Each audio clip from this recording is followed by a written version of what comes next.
Ok, un poco de contexto para los que llegaron el día de hoy. Eh, Básicamente, nosotros somos un grupo de teólogos. En mi caso, yo soy estudiante de teología sistemática. Espero que los que... Sí, al final no quedan en 144p. Descargué uno y quedó bastante lo más bien, ¿no? Entonces, nosotros somos, en mi familia, un grupo de personas que aman la filosofía sistemática, ¿no?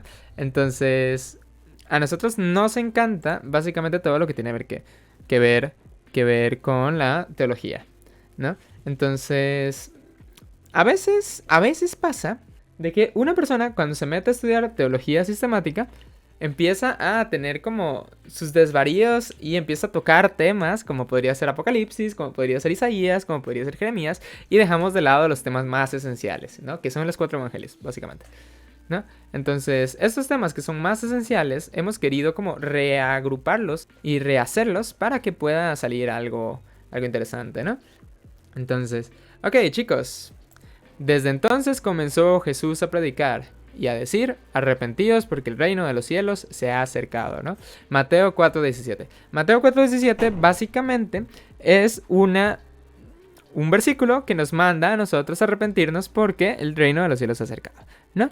Estas palabras ya habíamos visto cómo estas palabras se relacionan estrechamente con algunas palabras que Juan el Bautista dijo, y esas palabras que Juan el Bautista dijo funcionan como para reafirmar o tienen tienen esa ventaja de que reafirman el mensaje que Cristo está diciendo en ese momento. ¿Quiénes son los principales aludidos de este mensaje? Aquellos a los que Juan se dirigió por primera vez, que fueron los fariseos y los escribas, ¿no? Entonces, bien, vamos a ver, ustedes saben cómo funciona el formato de este material, vamos a ver un pequeño ejemplo histórico, ¿no? Entonces, momento byte, básicamente, en este momento. Entonces, John Bunyan fue una persona del grupo de los puritanos. ¿Quiénes son los puritanos? Los puritanos son un grupo de personas que estaban como por el año 1550, más o menos el año 1600, y este grupo de personas tenían una función. Básicamente ellos intentaban que la iglesia de Inglaterra pudiese regresar a la esencia bíblica, pudiese regresar a sus comienzos como una iglesia creada y diseñada por Cristo mismo, ¿no? Ese es el propósito que tienen los puritanos. Los puritanos son aquellos que en este momento luchan principalmente por la alfabetización, para que la gente pueda leer su propia Biblia. Entonces, tenemos a los puritanos, y estos puritanos luego empiezan a alfabetizar a sus naciones, y todas las personas que nacen en una familia puritana empiezan conociendo su Biblia, ¿no? John Bunyan es puritano. John Bunyan es de este grupo de puritanos y él nace sabiendo los principios básicos del Evangelio. ¿Y cuál es el principio básico del Evangelio? El que vamos a ver el día de hoy, el arrepentimiento. Ahora, él nace en una familia donde a él le dicen cosas del estilo, hey, vieras que si tú eres malo, te vas a ir al infierno, si tú eres bueno, te vas a ir al cielo, ¿no? Esa es como una de las enseñanzas que más grabadas se le quedan a John Bunyan. Pero John Bunyan no era una persona específicamente buena como tal, ¿no? De hecho, nosotros vemos un montón de cosas bastante tragicómicas que le pasan al pobre John Bunyan. John Bunyan, al inicio de su vida, ¿verdad? Él tenía como una especie de patrón, ¿verdad? Que él justo el día que celebraban la cena del Señor, celebraban el culto, celebraban el día de Dios, ¿verdad? John Bunyan va y se iba con sus amigos a hacer maldades, ¿no? John Bunyan llegó a ser lo que nosotros llamaríamos un bully o lo que nosotros llamaríamos un líder de una mafia, ¿no? Básicamente él agrupó a un grupo de muchachos y empezaba a hacer maldades, entre ellos robar en las estanterías los días domingo o sábados, dependiendo, ¿no? Basta de bullying, no te quedes callado. Exactamente, ¿no? Ese es el propósito de John Bunyan al principio de su vida. Entonces, John Bunyan no era una persona que era tan tranquila a pesar de haber vivido en una familia puritana. Básicamente, el propósito de John Bunyan se va a ir desarrollando conforme pasa el tiempo. Luego John Bunyan, cuando crece, ya teniendo ya teniendo un liderazgo con su grupo de la pandilla, llegan unos puritanos y le dicen a John Bunyan, esto es simple. Si usted sigue en este camino, créame que su camino no va a ser el cielo. Porque usted no está dando frutos de arrepentimiento. Así que más vale ir cambiando esa situación. Pero John Bunyan no terminó de entender a qué se refería este puritano. Entonces John Bunyan lo agarró por el lado de que, hey, sí, estoy haciendo malas cosas. Debo empezar a hacer cosas buenas por mi nación, hacer cosas buenas para mi familia, porque solo de esta forma voy a poder compensar los pecados que estoy cometiendo. Entonces John Bunyan eso intenta. El vato de verdad cambia su mentalidad un poco y él empieza a hacer buenas obras. Empieza a alimentar gente, empieza a trabajar de ojalatero para poder ayudar a personas, pero él se le ocurre una genial idea dentro de su cabeza, ¿no? Resulta de que como él veía a los militares que defendían a su nación, él se enlista a la milicia. Y cuando él se enlista a la milicia, él comete el error de que sobreestima la capacidad de la milicia para purificar el alma, ¿no? Entonces él dice, bien, voy a defender mi país, esto en definitiva debe ser algo bueno. Pero una vez estando en la milicia, viendo los disparos y viendo los asesinatos que la milicia provoca, él se da cuenta de que la milicia hacía más mal que bien para su espiritualidad, ¿no? Entonces él finalmente, habiendo cometido los pecados que puede cometer un militar, habiendo cometido estos errores, él va a su casa una vez más con esta baja mentalidad, porque ¿cómo compensas tú un asesinato, ¿no? Entonces, cuando esta persona, John Bunyan, entiende y ve todos estos problemas que causa y que ha causado su pecado, él empieza a pensar de que quizás su problema no tiene una solución y de que él realmente no está capacitado para ser una buena persona. Pero bueno, John Bunyan luego, él empieza a caminar como ojalatero porque ese es su trabajo. Y él llega a la casa de unas viejecitas que están hablando sobre la Biblia. Entonces cuando ellos están hablando sobre la Biblia, llega John Bunyan y le pregunta, oye, a esas viejecitas, oigan, ustedes parecen personas renovadas, parece como que si estuvieran hablando cosas místicas o mágicas que la verdad yo no termino de comprender, serían capaces de iluminarme. Entonces estas viejecitas, hablando de Cristo, llaman a su pastor. Entonces el pastor le dice, John Bunyan, tú tienes una carga, quítate esa carga, porque esa carga te va a permitir avanzar. Debes arrepentirte en este momento y ese arrepentimiento te va a llevar a Cristo. Entonces ahí es el momento donde cambia realmente. El arrepentimiento de John Bunyan se hace eficiente, efectivo, y él vuelve como una persona completamente renovada para Cristo, ¿no? Entonces, aquí terminaría la historia porque nuestro énfasis es arrepentimiento, pero voy a terminarles de contar más o menos como qué hizo John Bunyan para que tengan un contexto más amplio, ¿no? Y no se queden solamente con esta parte de la historia. Resulta que John Bunyan, después de esto, bueno, estamos en un área donde las leyes son un poco extrañas, ¿no? Entonces a John Bunyan lo están arrestando y dejando libre constantemente, ¿verdad? Debido a la predicación. Él se vuelve un pastor puritano. Por cierto, los pastores puritanos son como una cosa demasiado genial, porque bueno, en esos tiempos las prédicas puritanas eran bastante interesantes. Pero bueno, el tema es, John Bunyan, cuando él estaba en la cárcel, él empezaba a hacer testimonio a todas las personas que él veía en la cárcel sobre la misma situación de arrepentimiento que él tenía. Entonces, uno de sus grandes hallazgos fue el haber escrito un libro. Ese libro se llama El Progreso del Peregrino, ¿no? De hecho, si ustedes leen El Progreso del Peregrino, de cierta forma, la biografía de John Bunyan, está presente en El Progreso del Peregrino. Básicamente, en el caso de que él se libera de una carga para demostrar arrepentimiento. Las mismas palabras que le dijo este pastor puritano a él. Entonces, bien. Ya terminamos con el personaje histórico. El personaje histórico fue John Bunyan. Ahora, viene una lectura bíblica y vamos a estudiar un poquito dos personajes.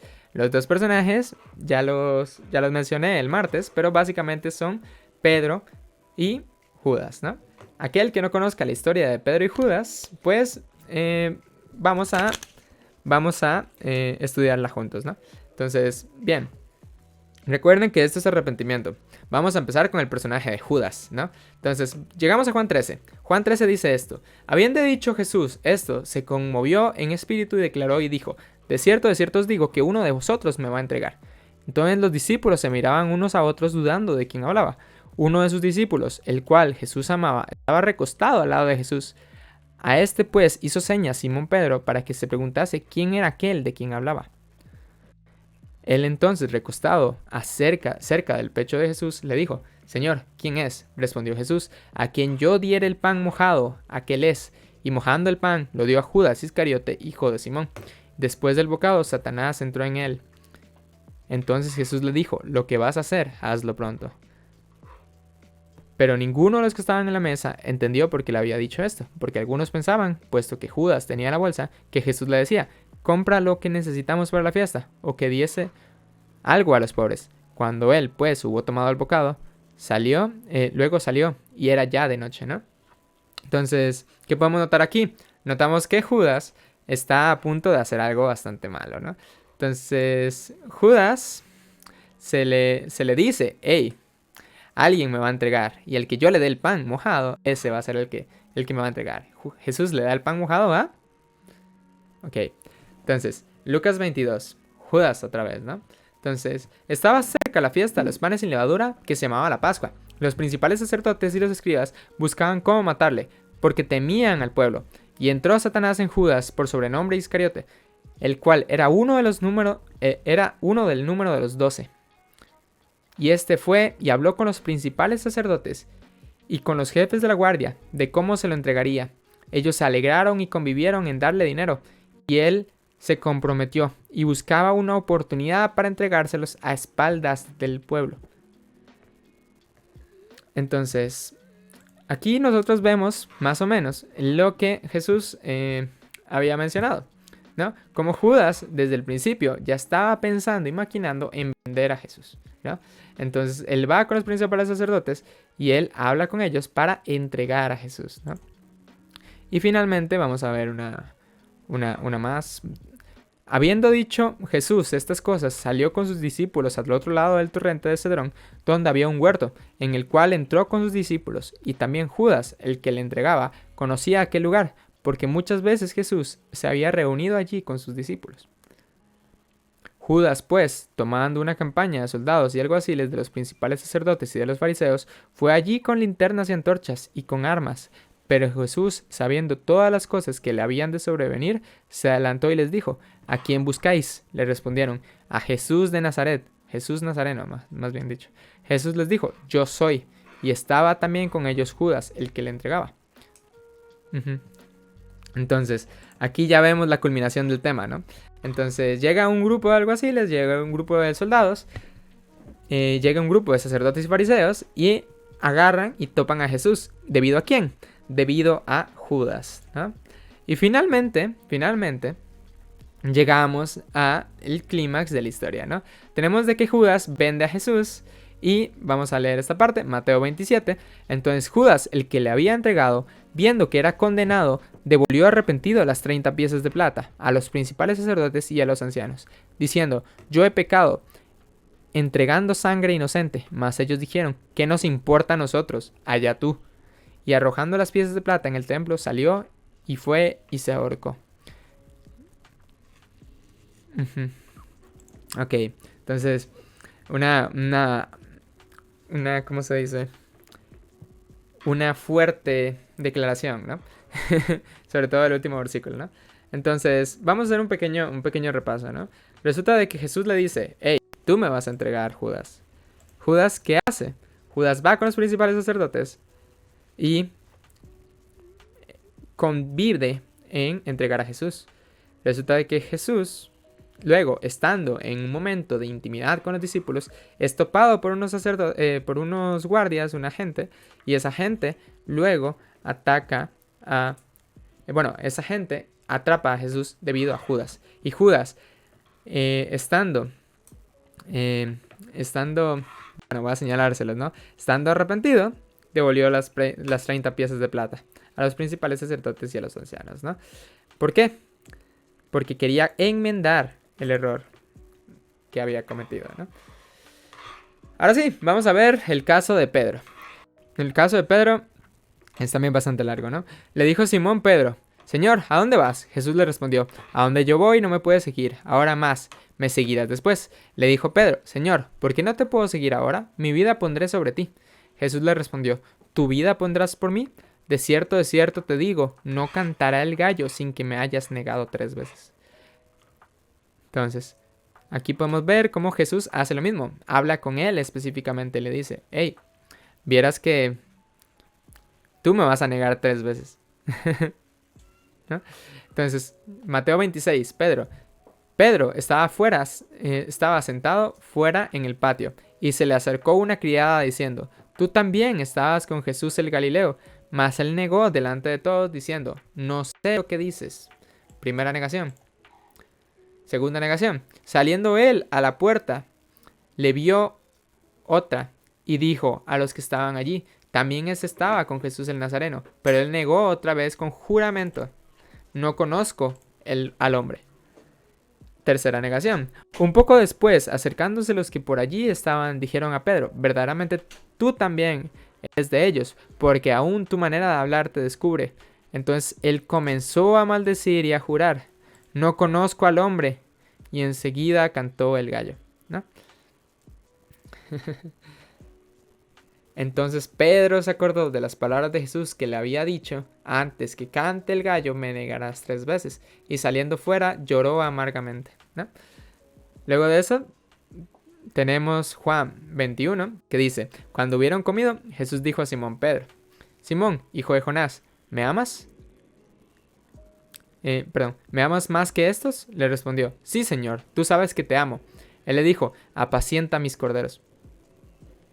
Volvió a decirle la segunda vez, Simón, hijo de Jonás, ¿me amas? Pedro le respondió, sí, Señor, tú sabes que te amo. Le dijo, pastorea mis ovejas. Le dijo la tercera vez, Simón, hijo de Jonás, ¿me amas? Pedro se entristeció de que le dijese la tercera vez, ¿me amas? Y le respondió, Señor, tú lo sabes todo, tú sabes que te amo. Jesús le dijo, apacienta mis ovejas, ¿no?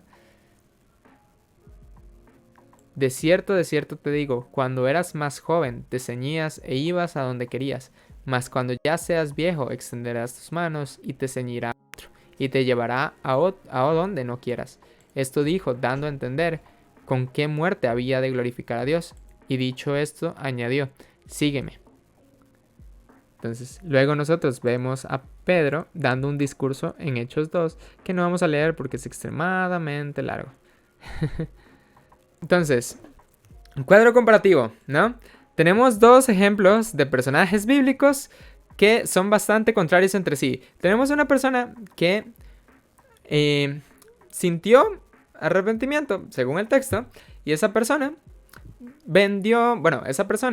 luego se fue y se ahorcó. Y tenemos a otra persona que en vez de ahorcarse fue y predicó, ¿no? Son 2 ejemplos completamente contrarios de cómo actuar cuando pasa el tiempo, ¿no? Entonces, ¿qué nombre le podríamos poner de título a esto, ¿no? En el caso de Judas, ¿qué tuvo Judas? Vamos a poner aquí.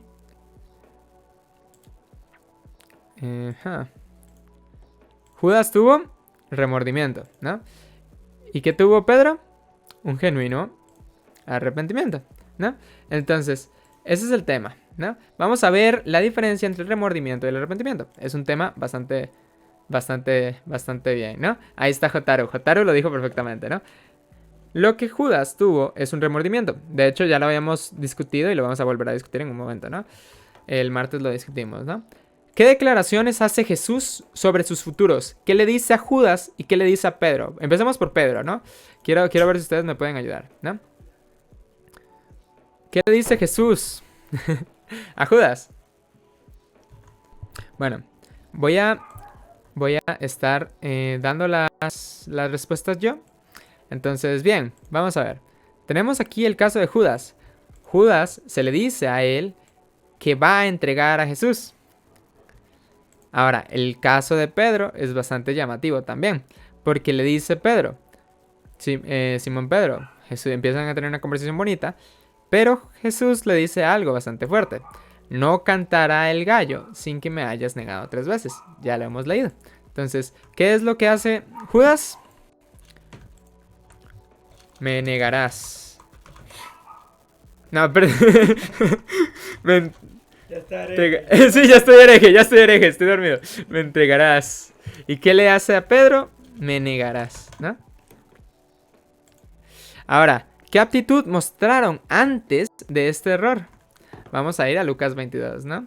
Entonces, antes de poder hablar con Jesús, llega donde Judas llega a hablar con los principales sacerdotes y escribas y le dice la forma en cómo se los entregaría, ¿no?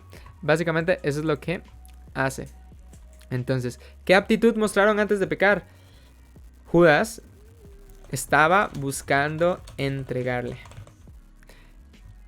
Y Pedro, ¿qué actitud tenía antes de que Jesús le dijera esto? Esto está en el mismo versículo, ¿no? ¿A dónde vas? Jesús le respondió, a donde yo voy no me puedes seguir, mas ahora más me seguirás después. Y Pedro le dijo, Señor, ¿por qué no te puedo seguir ahora? Mi vida pondré por ti. ¿No? Esa es la frase importante, ¿no? De hecho voy a copiar la textual. Mi vida pondré por ti. Bueno, mejor lo escribo porque quedó feo. Mi vida pondré por ti. Esa es la frase que Pedro le dice a Jesús. Y no solo eso es importante. ¿Qué mostraba aquí? Mostraba una aptitud valiente. Y eso va a ser importante más adelante, ¿no? Ahora, ¿cuál es el pecado que cometen estos dos? Bueno, Judas muy sencillo, ¿no? Básicamente, él que le entregaba. ¿No? Ese es bastante sencillito. El de Pedro es un poquito más complejo. Le entregaba, ¿no? El de Pedro, vamos a ver. Negarle 3 veces. Ese es el primero. Segundo, hacerlo con juramento. Y tercero, maldecir, ¿no? Entonces, vamos a ponerlo aquí. Le entregaba, le negó, juró y finalmente, bueno, juró falsamente, porque el error es jurar falsamente. Y finalmente maldijo, ¿no? ¿Cuáles fueron sus motivaciones para pecar? Este es de debate. Vamos a dejar para el final, pero básicamente podemos resumir por el momento esto como por dinero, ¿vale? Ya al final vamos a redundar un poco más en esta idea, ¿no? ¿Cuáles fueron las motivaciones para pecar? Esta sí es un poquito más sencilla, ¿no? Negó a todos diciéndole esto, porque muy probablemente haya sido porque tenía miedo, ¿no? Finalmente, ¿qué aptitud mostraron después de pecar? Vamos a hacerlo directo. Se ahorcó y lloró amargamente, sí, pero después de esto fue y se arrepiente de lo que hizo. Y no lo vimos, pero básicamente va y predica. Entonces, esto es básicamente el cuadro comparativo. Entonces, ¿qué podemos nosotros notar? ¿Qué nosotros podemos notar en este patrón? Bien, tenemos dos personajes que empiezan bastante similar, ¿no? Entonces, uno se le dice, hey, Jesús habla y le dice a ambas una cosa, ¿no? Que uno lo iba a entregar y que el otro lo iba a negar. Tenemos un punto de similitud aquí. Jesús habla con ellos y les advierte de lo que van a hacer. Ambos van en contra de lo que Jesús les hace porque ambos cometieron el error que se le iba a decir. Este le negó y este le entregó. Y finalmente tuvieron una aptitud antes de pecar. Y esta aptitud antes de pecar fue bastante contraria entre ambos, ¿no? Uno era extremadamente valiente y el otro buscaba entregarle, ¿no? Las motivaciones de por qué lo hicieron son completamente opuestas. Pero lo importante aquí es notar una cosa. Pedro es completamente opuesto antes y después de haber pecado. Judas es completamente opuesto antes y después de haber pecado. Porque Judas le entrega y después se arrepiente. Se arrepiente y va a intentar solventar el problema. y acaba ahorcado, ¿verdad? Eso olvidé ponerlo, ¿no? Y son completamente opuestos de antes de pecar y después de pecar. Entonces, noten de que de hecho, a pesar de que Judas y Pedro sean dos ejemplos completamente opuestos, porque uno termina ahorcando y el otro predicando, la situación es bastante similar entre ambos, ¿no? Ambos se les advierte, ambos pecan, ambos hacen esto y acaban eventualmente. Bueno, Judas no se sabe si lloró, pero es muy probable que sí. Ambos acaban llorando por este error que cometieron que se les advirtió previamente. Entonces,